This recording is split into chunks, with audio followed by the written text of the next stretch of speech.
بسم الله الرحمن الرحیم. افغانستان لا هم د برېښنا ډیره برخه له بهره واردوي. خو په تیرو 5 کلونو کې د کورني تولید، برېښنایي پروژو د وارداتي برېښنا مدیریت او د برېښنا شبکې پراختیا په برخه کې ځینې اقدامات هم شوي دي. په دې ځانګړې مرکه کې د افغانستان برېښنا اوسنی وضعیت، د وارداتي برېښنا د دوام لاملونه، د مهمو تولیدي پروژو پرمختګ، د هیواد د انرژۍ ځان بسیاینې امکانات او د تیرو 5 کلونو پر مهال د برېښنا شرکت لاسته راوړنې څیړو. د خبرونې میلمه مو د افغانستان برېښنا شرکت ویاند قاري صاحب محمد صادق حق پرست دی. حق پرست صاحب ستړي مشئ، ډیره مننه چې زموږ تر سټوډیو راغلی او موږ ته هم د مرکې وخت راکړ.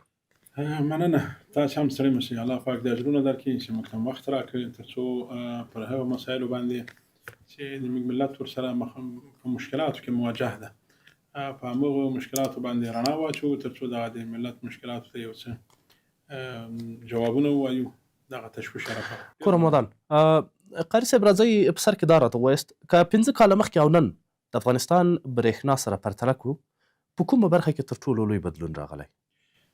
مننه، الله پاک خو دې اجرونه درکړي.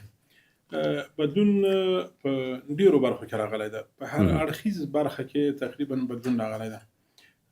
دلته خو یو اساسي مشکل چې ډیر د موږ افغانانو سره مواجه وو، لکه دغه د پرچاوۍ لامل، د برېښنا د کمبود لامل. نو په میراث باندې ډیر مشکلات په دې برخه کې مختلف پاتې وو.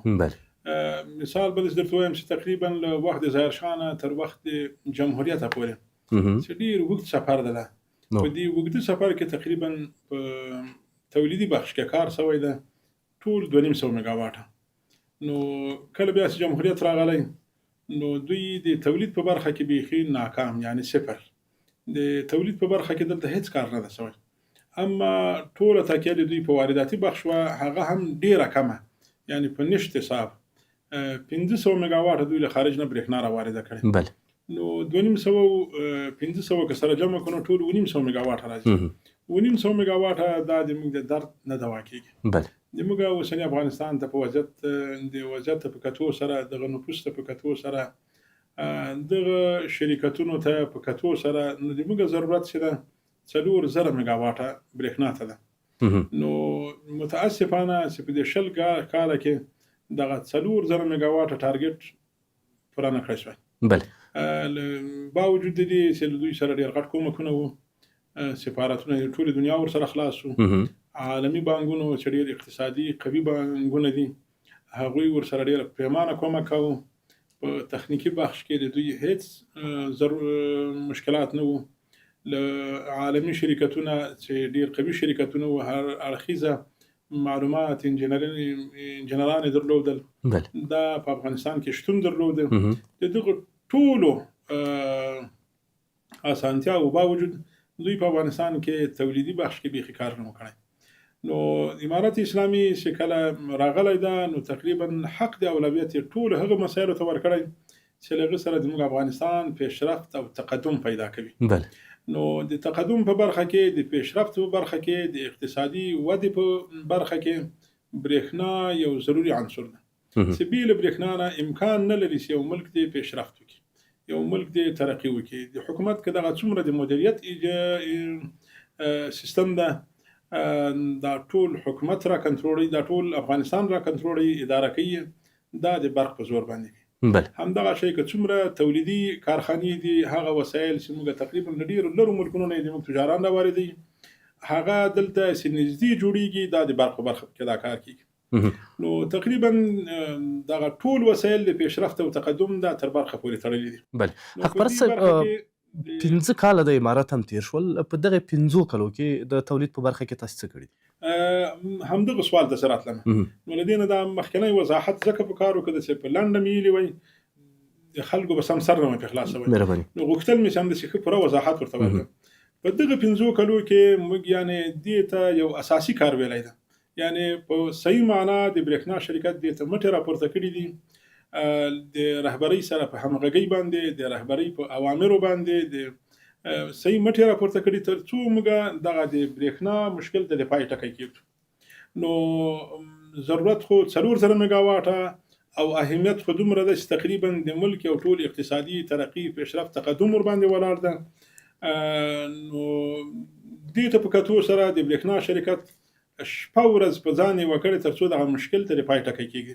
نو په دې برخه کې تقریبا تر 19,000 میګاواټه پورې مختلف تړونونه تفاهمنامې د لاسلیک کړي دي تر څو دغه مشکل د 4,000 میګاواټه دا هم حل سي. لدې سره په دوم قدم کې چې د موږ بیا برېښنا ته څومره اړتیا زیاتېږي، کله چې 4,000 میګاواټه موږ برېښنا پوره کړو، لدې سره به تقریبا دلته د برېښنا په مصرف کې زیاتوالی راځي. دلته به کارخانې زیاتېږي، دلته به تقریبا د خلکو د ژوند وسایل چې هغه ورځني وسایل چې استعمالېږي په دوی کې به زیاتوالی راځي. دلته به تقریبا آبادي جوړېږي، هغو ته به برق ورکول کېږي. نو د موږ په دوم ټارګېټ کې 7,000 میګاواټ ته ضرورت پیدا کېږي. نو تقریبا هغه هم پکې رانیولي شي تر 7,000 میګاواټه پورې هم. او له دې نه یې خوا ته تقریبا غټ تمرکز چې ده چې هغه یو د قوي ابتکار خلک، یو د ښه مدیریت خلک، یو د ښې رهبرۍ خلک کوشش دا کوي چې همیشه په خپل ځان باندې تکیه. نو تر 10,000 میګاواټه پورې زموږ یو اخرنی هدف دا شی ده چې په هغه اندازه کې به موږ خودکفا کېږو. خو موږ له دغه ټولو نه اندازه پورته کړې تر 19,000 میګاواټه پورې موږ مختلف تړونونه کړي دي، مختلفې تفاهمنامې هم لاسلیک کړي دي چې موږ تقریبا دومره زیاته برېښنا جوړه کړو چې موږ دغه مشکلات ټول حل شي او په خپل ځان باندې تکیه شو. نو په دې برخه کې تقریبا بیا بعضې هغه کارونه دي چې هغه تړونونه او تفاهمنامې دي، بعضې ته تقریبا په عملي بخش کې کارونه موږ شروع کړي دي. نو په عملي کارونو کې تقریبا تر 1820 میګاواټه پورې زموږ یو پروژې دي چې 19 پروژې دي چې تر 1820 میګاواټه پورې په تولیدي بخش کې چې د اکثریت لیدو کارونه شروع شوي دي، چې پر روانو څو کلونو کې به ان شاء الله العزیز موږ خپل د تولید په بخش کې تر 1820 میګاواټه پورې خپل برېښنا ولرو، او تر 3,000 میګاواټه پورې موږ تقریبا چې د افغانانو ډېر عاجل ضرورت د برېښنا ته د عاجل ضرورت را پکېدلو په خاطر باندې موږ له نړیوالو سره هم تړونونه کړي تر څو تر 3,000 میګاواټه پورې موږ په وارداتي بخش کې نور هم برېښنا ولرو. نو ډېری کارونه شوي. همدغه شان موږ له عزیزي ګروپ سره تر 10,000 میګاواټه پورې د برېښنا تړون کړی ده چې په دې بخش کې تر 840 میګاواټه پورې موږ په دې باندې توانېدلي یو چې عملي کارونه یې شروع شي. حق پرست صاحب، د عزیز صاحب د پروژې برخې ته بیا راځو. دلته چې 4,000 میګاواټه اړتیا یادول کېږي د افغانستان، دا د کورونو اړتیا ده او که د ټولو د کارخانو تولیدي او ټول اړتیا په دې 4,000 میګاواټه پوره کېږي؟ د اوسني وضعیت ته په کتو سره د افغانستان ټول ضرورت هم دغومره ده. کارخانو ته په کتو سره، د حکومت مدیریت ته په کتو سره، په تولیدي او صنعتي بخش کې، رهایشي بخش کې، په دې ټولو کې ضرورت دی موږ تر 4,000 میګاواټه پورې د افغانانو ضرورت. او کوم چې تاسې د 19,000 میګاواټه د تړونونو خبره وکړه چې په راتلونکي کې به دغه وشي، دا ټوله تولیدي برخه ده که په دې کې وارداتي برخه هم شته؟ دا 19,000 میګاواټه خو موږ خالص ټول په تولیدي بخش کې کارونه کړي دي، ځکه د موږ ډېر تمرکز دا ده چې موږ کارونه په تولیدي بخش کې مخته یوسو. دغه 3,000 میګاواټه هم موږ چې تړون لاسلیک کړی دا خو له وجې د عاجل ضرورت نه، تر څو دلته د افغانانو ضرورت ده، دلته ډېرې غټې کارخانې په دې انتظار دي برېښنا غواړي.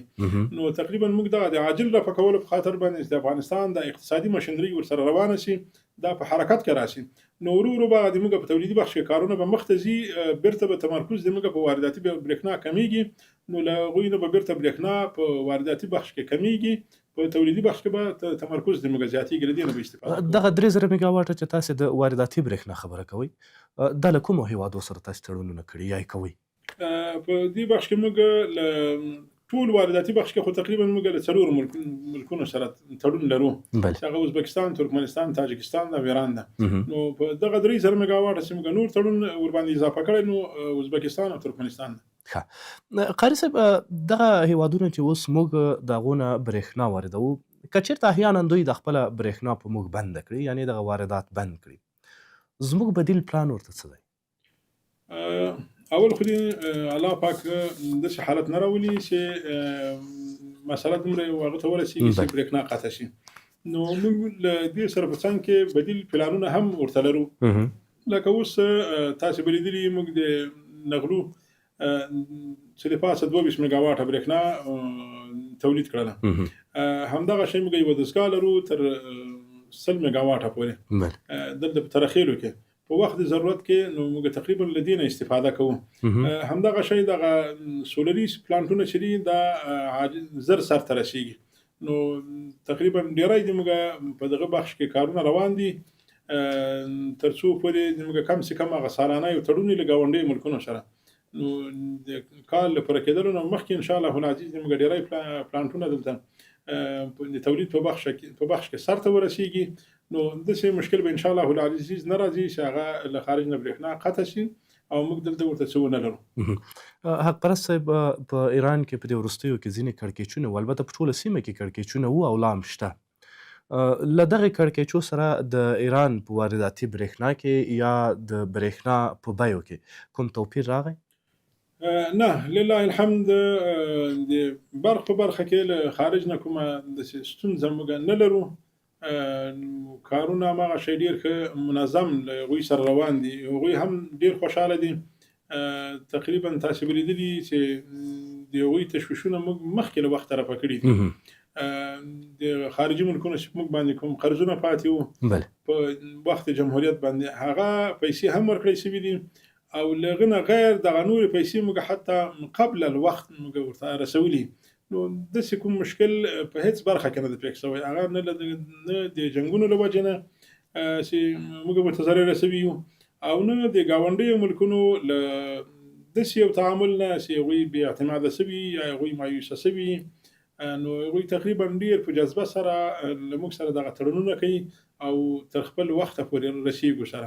نو کوم داسې مشکلات په هیڅ برخه کې نشته د برېښنا. خیري صاحب، افغانستان له کوم ګاونډي هیواد نه چې موږ د هغو نه برېښنا واردوو پخواني یا اوسني پوروړی دی؟ لله الحمد چې موږ یوه ښه لاسته راوړنه همدغه ده چې په دغه اقتصاد کې چې د افغانستان د اوسنی اقتصاد وګورئ چې ټول په خپل ځان باندې تکیه ده، یعنی په خارجي مرستو باندې د موږ اقتصاد بیخي متکی نه ده. لکه وخت جمهوریت کې تاسې وګورئ هغوی ټول اقتصاد په خارجیانو باندې متکی وو، ټول له هغوی طرف نه تمویلېدل. نو د افغانستان اوسنی حکومت اداره امارت اسلامي په خارجیانو باندې بیخي متکی نه ده، کومک له خارج نه کېږي. بیا هم موږ له داخلي منابعو نه توانېدلي وو چې تیر قرضونه هم موږ په میلیونونو ډالره تیر قرضونه هم ادا کړو او دا اوسنی سیستم هم د روان وساتو چې بیخي موږ د قرض لاندې رانشو. نو سیستمونه هم ډېر فعال دي او ډېر منظم دي، ډېر معیاري مخته روان دي. حق پرست صاحب، د برېښنا لپاره هر کال له افغانستانه څونه پیسې وځي؟ متاسفانه چې د افسوس ځای همدغه ده چې دا مشکل موږ ته له پخوا نه راته غاړه ده. موږ هر کال تقریبا له 250 تر 300 میلیونه ډالره پورې دا موږ ګاونډیو ملکونو ته د برېښنا په بدل کې ورکوو. نو 300 میلیونه ډالر که تاسې افغانۍ ته راواړوئ نو دا په میلیاردونو افغانۍ کېږي. متاسفانه چې تعصب ځای ده چې دغه کارونه که پخوا سوي وای دلته له دغه 300 میلیونه ډالرو باندې موږ تقریبا دلته اقتصادي مشنري ډېره په حرکت کې راتله، اقتصادي تقدم ډېر راتله. خو د افسوس ځای دا چې پخوا په دې برخه کې کارونه نه دي سوي. خو امارت اسلامي په کلک هوډ او عزم سره دې ته رامخته سوی تر څو دغه پیسې چې موږ خارج ته روانې دي دا راوګرځي. په دې برخه کې موږ پانګونه د تولید په بخش کې دلته خپل افغانستان کې په داخل کې کړې ده او دلته خپل دغه داخلي برېښنا توزیع کو تر څو دا د مصرف لاندې راسي او دغه پیسې په دې طریقه باندې بیرته راوګرځي. که چېرته دغه شاوخوا 300 میلیونه چې هر کال له افغانستانه د وارداتو لپاره وځي، که دا په کورنیو پروژو ولګول شي څومره وخت کې به افغانستان په ځان بسیا شي؟ تاسې یقین وکوئ چې په دغه په میلیاردونو افغانۍ که دا په پوهنتونونو باندې ولګېږي، په دې باندې موږ د پوهنتون په برخه کې موږ مستغني کېدلو، غني کېدلو. که دا په هسپتالونو لګېدلی وای موږ د شفاخانو د هسپتالو په برخه کې موږ غني کېدلو. که دا د سړکونو په برخه کې لګېدلی وای موږ به د سړکونو په برخه کې موږ به غني شوي وای. نو متاسفانه چې دا ډېرې غټې پیسې له دغو لارو نه تقریبا خارج ته روانې دي چې پخوا هغه خلک چې دلته په راس کې په ادارو کې موجود وو، چونکې هغوی خپل هیواد ته متعهد نه وو او له هیواد نه خارجي هیوادونو ته ډېر متعهد وو. یو لنډ مثال به زه درته وښیم. د امارت اسلامي او د امارت اسلامي د تقدم او د اقتصادي وضعیت د ښه کېدلو او د دغه مشکلاتو پر پیدا کېدلو کې چې تقریبا د اقتصادي مشکلاتو کې کوم برخو کې موږ سره مواجه وو، د موږ پیسې په کومو طریقو خارج ته تللې. نو په دې کې امارت اسلامي توانېدلی ده چې هغه مدرکونه را پیدا کړي او د هغو سدباب وکړي، نو هغه لارې بندې کړي. هغه صرف دا د برېښنا په برخه کې که زه درته ووایم پخوا دا یو لین کشي، دا یو لین چې موږ ته غځېده، نو دا قراردادونه به د جمهوریت خارجي شرکتونو ته ورکول، نو دغه یو لین به موږ ته کم سې کم په $2000 غځېده، هغه هم په هوارو مځکو کې، او په غرنیزو مځکو کې دا د یو لین کشي چې له یوې پایې نه تر بلې پایې پورې ډېر کم مساحت ده، په غرنیزو منطقو کې تر $2000 پورې اخیستل. نو نن چې موږ په افغانستان کې دغه کوم فکر راځوندی شوی ده، دا کوم یو توجه د افغانستان پیشرفت او تقدم ته کومه توجه ورکړی شوې، نو که ویې ګورې نو ټول خلک به ډېر زیات تحیر ورته وکړي. نن د موږ د برېښنا کارمندان خپله چې خارجي انجینرانو ته موږ بیخي ضرورت په دغه بخش کې نه لرو، که د برېښنا خپل کارمندانو مټې راپورته کړي، هغه لاینونه چې تقریبا په $میلیاردونو د موږ ته لګېدل، هغه لاین کشیانې په همدغه 10,000 او 15,000 20,000 افغانۍ چې د دوی څومره معاش ده، په دغه معاشونو باندې دغه کارونه مخته وړي. هغه سبسټیشنونه چې تقریبا چې پخوا په دغه برخه کې به موږ ټول خارجیان استخدامول، دا سبسټیشنونه به یې هغوی راته جوړول، نو تقریبا اوس ټول د موږ د خپل برېښنا شرکت انجینران دي، د افغانستان خپل انجینران دي چې دغه سبسټیشنونه جوړیږي، چې دا ډېر یو فوق‌العاده او ډېر قوي انجینري غواړي. نو تقریبا د دغو ټول کارونه د برېښنا شرکت کارمندان او د افغانستان انجینران مخته وړي. نو که تاسو اوس سوچ وکړئ چې یو لاین په $200 باندې او هماغه لاین تقریبا د میاشتې په 15,000 یا 20,000 افغانۍ باندې یو کارمند کار کوي، یو 500 روپۍ سفر خرچ ورباندې د پاسه ده چې دا ورکول کېږي د امارت اسلامي د برېښنا شرکت لخوا نه، نو تقریبا په دغه برخه کې په $میلیاردونو چې موږ خارج ته تلل، په یو نوم بل نوم باندې دا راګرځېدلي دي، اوس هغه خپل افغانستان کې له دغو پیسو نه استفاده کوي. حق پرست صاحب، د میرویس عزیزي د پروژې چارې کوم ځای ته رسېدلي؟ د میرویس عزیزي صاحب محترم په رښتیا سره چې یو ښه لاس یې ورکړی موږ افغانانو ته، دا حق هم همدا شی جوړېده، ځکه دی هم د افغانستان ده، خو داسې بېرته دغه سرمایه ګذاري په افغانستان کې وکړه، د ده له دغه راتګ نه سرمایه ګذاري نه خو اول موږ مننه کوو، الله پاک دې اجرونه ورکړي. په دویم قدم کې چې دغه د 10,000 میګاواټه برېښنا په برخه کې د $10 میلیارده سرمایه ګذاري ده، نو په دې برخه کې د ټول افغانستان کې سروې روانه ده چې له هغه منابعو نه چې هغه که سولري دي، که اوبه دي، که له اوبو نه استفاده ده، که له ګازو نه ده، که له ډبرو سکرو نه ده، که له حرارتي برېښنا ده، که موږ له باد نه د جوړولو د تولید په برخه کې د برېښنا برخه ده، نو تقریبا نو په دې ټولو کې سروې روانه ده. په ډېری ځایونو کې تقریبا سروې مکمله شوې ده، نو ډیزاینونه یې طرحه کېږي چې په کومه طریقه باندې موږ دلته دغه دستګاوې نصب کړو، جوړ یې کړو. نو په دې کې تر 840 میګاواټه پورې د عزیزي صاحب محترم ټیم د وتوانېده چې عملي کارونو ته یې را ودانګل، عملي چارو ته راغی او کارونه یې شروع کړل. نو په راروانو نږدې وختونو کې به انشاءالله العزیز وګورئ چې دغه 840 میګاواټه د برېښنا په برخه کې موږ تولید ولرو. حق پرست صاحب، عزیزي صاحب که چېرته د اوبو په برخه کې له اوبو هم د برېښنا تولید کوي، سروې شوې ده چې دوی کومې اوبه په نظر کې ورته نیولې دي؟ نو سروې خو په ټولو برخو کې روانه ده. موږ خو تقریبا افغانستان خو په لله الحمد که صحیح رهبري ولري او یو متعهد رهبري ولري، او که موږ تاسې مټې ورته راپورته کړو، افغانستان ډېر یو غني ملک ده، په هره برخه کې غني ده. یعنې که تاسې نن سبا معادن ګورئ چې یو معادن نه دي، انشاءالله العزیز د برېښنا په برخه کې موږ تر 3 لکه نه د پاسه میګاواټه 3 لکه میګاواټه پورې له دغه نه د پاسه موږ دغه ظرفیت د تولید لرو چې مختلفو منابعو نه موږ برېښنا تولید کوو. موږ تقریبا سروې د ټول افغانستان کړې ده، تنها موږ له اوبو نه تر 40 نه تر 25,000 میګاواټه پورې موږ له اوبو نه د تولید په برخه کې ظرفیت لرو. تر 2 لکه میګاواټه پورې موږ د سولر سیستم په برخه کې د برېښنا انرژي د تولید ظرفیت لرو، ځکه افغانستان په 360 ورځو کې 300 ورځې لمر لري. نو دا ډېر یو ښه فرصت ده چې افغانان الهي رحمت ده چې الله پاک افغانانو ته ورکړی ده. موږ له دې نه 2 لکه میګا واټه برېښنا تولیدولی شو. موږ تقریبا تنها د باد په برخه کې چې تقریبا موږ د جنوب غرب سیمې ډېر ښه بادونه لري، ډېر ښه صحراوې لري. په دې کې تر 15,000 میګا واټه پورې موږ برېښنا د تولید په برخه کې له باد نه د تولید په برخه کې موږ داسې ظرفیت لرو.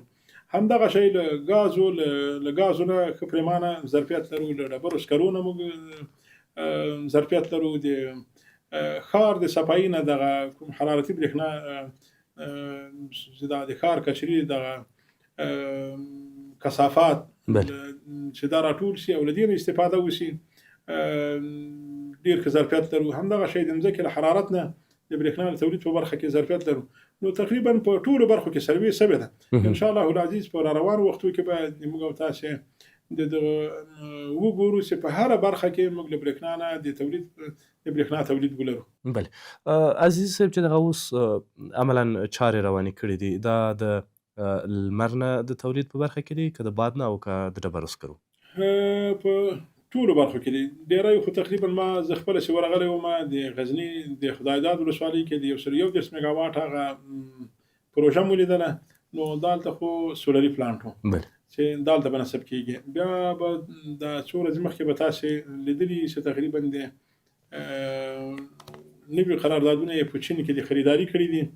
نو دغه ټول ډبرو سکرو نه له ګازو نه په دغه برخه کې کارونه روان دي. نو ان شاء الله العزیز له ټولو منابعو نه قوي متعهد دي چې کارونه یې مخته لاړ شي. قاري صاحب، د ټاپ او ټاپي پروژو کارونه څنګه روان دي؟ وروستي پرمختګونه څه دي؟ د ټاپي پروژه دا خو د ګاز پروژه ده. هغه خو تاسو ته معلومیږي چې تقریبا له ترکمنستان نه د افغانستان له لارې بیا د پاکستان ته او هندوستان ته. بله. اما د ټاپ پروژه چې ده دا د برق د تولید په برخه کې ده. همدارنګه د کاسا 1000 پروژه چې ده د برق د تولید په برخه کې ده. نو دغه پروژو تړونونه خو سوي دي. تاسو یې ګورئ چې کارونه هم پرمختګ لري او ډېر ښه روان دي. نو دا یو ښه زیری موږ تاسو ته دغه پروژې له څو اړخونه لري. یو اړخ یې موږ تاسو ته ګورئ، یو اقتصادي ثبات داسې موږ تاسو ته رابخي چې له دغو پروژو نه موږ تاسو تقریبا هر کال د ټرانزیټ پیس له لارې نه ډېرې ښې اقتصادي لاسته راوړنې لرو. ډېر ښه ټرانزیټ پیس له دغه لارې نه وسولوو.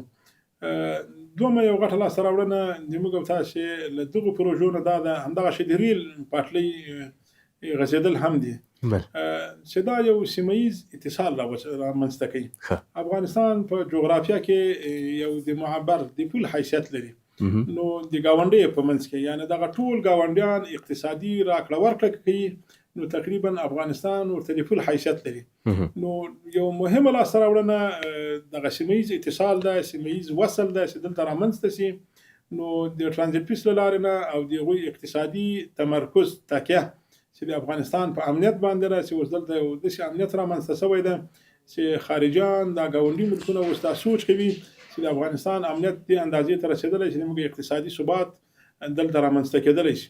نو په دې برخه کې ګاونډي ملکونو اوس تقریبا بیخي داسې په یو د مقابلې په شکل کې دي. یعنی یو له بل نه راوړاندې کېږي، له موږ سره دغه تړونونه کوي چې له دې برخې نه هم دغه د ټاپ پروژه ده، د ټاپي پروژه ده، د کاسا 1000 پروژه ده، د ریل پټلۍ په غځولو کې مختلف تړونونه دي. نو دا د موږ تاسو لپاره ډېر یو غټه لاسته راوړنې دي. له دې سره د افغانستان دغه حیثیت ډېر پورته لاړ شي. کله هم چې د ګاونډیو ملکونو د اقتصادي ثبات دلته رامنځته شي د افغانستان په خاوره کې، نو ټول ګاونډیان به د افغانستان له خاورې سره، د افغانستان له خلکو سره ډېر په درنه سترګه ورته ګوري او ډېر یو ښه تعامل به له دې وجې نه کوي تر څو دوی له اقتصادي مشکلاتو سره په افغانستان کې مواجه نه شي. قاري صاحب، د کونړ سیند لپاره پلان لرئ چې آیا د کونړ له سیند نه به اوبه به مهار شي او برېښنا به ورنه تولید شي؟ سیندونه خو په دوه قسمه دي. یو سیندونه هغه سیندونه دي چې تقریبا له هغه نه د برېښنا په برخه کې استفاده کېږي. بله. یو هغه بندونه دي چې هغه د زراعت په برخه کې له هغه نه استفاده کېږي. نو په دې کې سروې شوې ده د ټول افغانستان څومره د اوبو ذخیرې چې دي څومره سیندونه چې دي په دې کې سروې شوې ده. ما تاسو ته مخکې وضاحت درکړ چې له 40,000 نه تر 15,000 میگاواټه پورې موږ له اوبو نه د برېښنا د تولید ظرفیت لرو. په دې کې کونړ سیند هم شامل دی؟ په دې کې ټول سیندونه د افغانستان شامل دي، یعنی تنها یو کونړ به نه یادوو ځکه افغانستان نور هم د اوبو ډېرې ښې پروژې لري. نو دې کې ټول سیندونه شامل دي چې په هغې کې به د کونړ سیند هم وي. نو ان شاء الله العزیز پر روانو وختونو کې به موږ تاسو وګورو چې له دې ټولو اوبو نه به موږ استفاده کوو، موږ به له دې نه برېښنا تولیدوو او ښه برېښنا چې عملاً یې هم ثابته کړې ده. تقریبا په دغه تیر دور کې د کجکي بند هلمند کجکي بند که تاسو وګورئ نو تقریبا په وخت ظاهر شاه کې دا جوړ شوی ده. نو په دې کې 3 توربینونه وو چې هغه کې یو توربین په وخت جمهوریت کې نصب شوی وو او چې دغه 3 واړه توربینونو ټول تر 50 میگاواټه پورې دا برېښنا تولیدوله. خو اوس د هغه بند د کجکي د بند ظرفیت امارت اسلامي د برېښنا شرکت ډېر لوړ کړ. تقریبا هلته 3 نور معیاري توربینونه ولګېدل. یو خو هغه پخواني امریکایي توربینونه چې دي هغه هغومره معیاري نه وو ځکه په هغه وختونو کې 80 کاله او 70 کاله مخکې د ځیرک وسایل دغه معیاري وسایل دومره نه وو.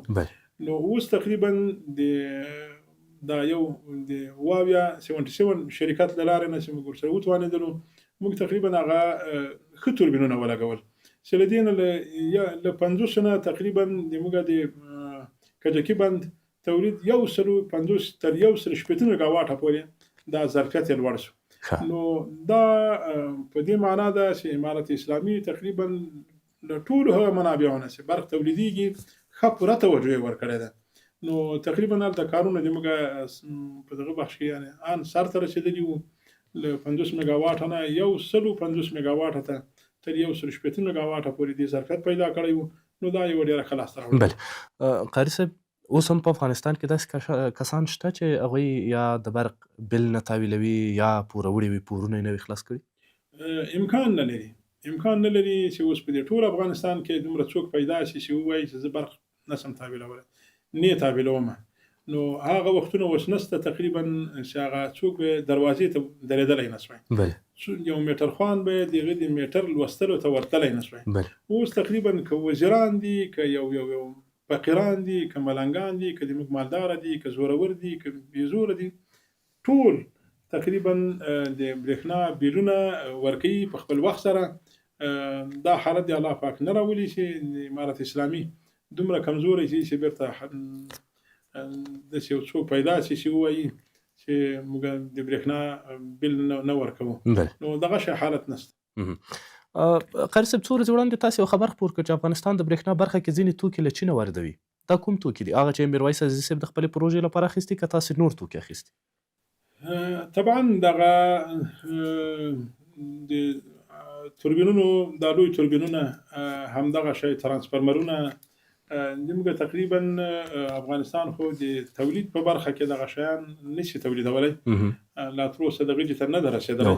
نو ان شاء الله العزیز الله پاک به دغه جې ته ورسوي. دغه ټول وسایل عصري وسایل موږ تاسو ټول دلته د خپل وطن کې تولید کوو. خو طبعا موږ اوس له چین نه له خارجي ملکونو نه د وسایلو تولید کوو نو دلته نسبیږي. نو دا یو ښه زیری و چې دغه زیری وشو چې هلته خریداري وشوله. هغه تړونونه چې موږ کړي وو هغو یو رنګ راوړ. نو ټول افغانانو دا خبر واورېدل. دا یو ښه پیشرفت و. نو ان شاء الله العزیز د وسایلو پر رسېدلو سره دلته ډېری کارونه دغه وسایل هغه د میرویس عزیزي د پروژې اړوند دي؟ مختلف دي. ستاسې خپل هم شته پکې؟ خپل وسایل هم دي د تقریبا خریداري شوې ده. دا نور د نه مخکې هم دغه څومره په توسعې کې څومره کارونه کړي، دا څومره سبسټیشنونه جوړ شوي دي، دغه څومره دي موږ خارج نه په دې برخه کې خریداري کړې ده. او دا توسعه چې څومره شوې ده د اکثر هم دغه د خارجي ملکونو کې دا خریداري مو کړې او دلته نصب شوي دي. نو دا د هغو یو تسلسل ده، د هغو یو برخه ده. قاري صاحب د افغانستان برېښنا شرکت اوسنیو فعالیتو ته په کتو یا تیرو 15 کلنو فعالیتو ته په کتو 15 کاله وروسته د افغانستان د برېښنا وضعیت څنګه ارزوئ؟ 15 کاله وروسته به د افغانستان برېښنا ډېر ښه وارزوو. هغه دا اوس چې موږ له کومو مشکلاتو سره مخامخ یو دا د برق پرچاوي ډېره زیاته ده، د برق کمښت دلته ډېر زیات ده، د توسعې د شبکې په وخت د جمهوریت کې چې سوې ده دا یعنې په عادلانه شکل باندې نه ده سوې، دغه کومه اضافه باري په لینونو ده، په ترانسفارمرونو ده. نو 15 کاله مخکې به ان شاء الله العزیز موږ په ټولو برخو کې ډېرې لاسته راوړنې ولرو. موږ او تاسې به ان شاء الله العزیز برق به ښه پرېمانه ولرو. د برق په برخه کې به موږ کمبودونه لرو 15 کاله وروسته. 15 کاله وروسته به ان شاء الله العزیز دغه کومه پرچاوي چې له وجې د اضافه باري نه وخت په وخت باندې رامنځته کېږي، لکه یو ترانسفارمر د 200 کورنۍ ظرفیت لري، له هغه نه برېښنا ورکړی شوې 1500 کورنیو ته. بله. نو دغه یو معیاري کار غیر معیاري شوی ده، دا شبکې اضافه باري پیدا کړې. یا د یو لین ضرورت د 15 میگا واټه د یوې منطقې ته، هلته 3 میگا واټه لین غځېدلی. نو دغه شیونو کې به ان شاء الله العزیز په دغه ټولو برخو کې به موږ ډېرې لاسته راوړنې ولرو. برق به پرېمانه وي، لینونه به معیاري شوي وي، ترانسفارمرونه به معیاري شوي وي. دغه د برېښنا له پرچاویو له دې مشکلاتو سره به موږ بیا لاس ګرېوان نه یو. ډېره زیاته مننه حق پرست صاحب چې راغلی زموږ تر سټوډیو پورې او د افغانستان د برېښنا شرکت د تېرو 15 کلونو لاسته راوړنې او دغه راز د راروانو 15 کالو لپاره هم خپل پلانونه راسره شریک کړل. مننه له تاسو نه هم چې موږ ته وخت راکړی تر څو هغه افغانان چې هغه دغه خبرو ته په انتظار دي، د خپل کورونو، د خپل بلډینګونو، د خپل کار روښانولو ته په انتظار دي، چې ان شاء الله العزیز له دې لارې نه به یو تسلي او اطمینان حاصل شوی وي. کور مودان درنو اوریدونکو او اوریدونکو، د افغانستان برېښنا شرکت له ویان سره مو ځانګړې مرکه دلته پای ته ورسېده. ښې چارې.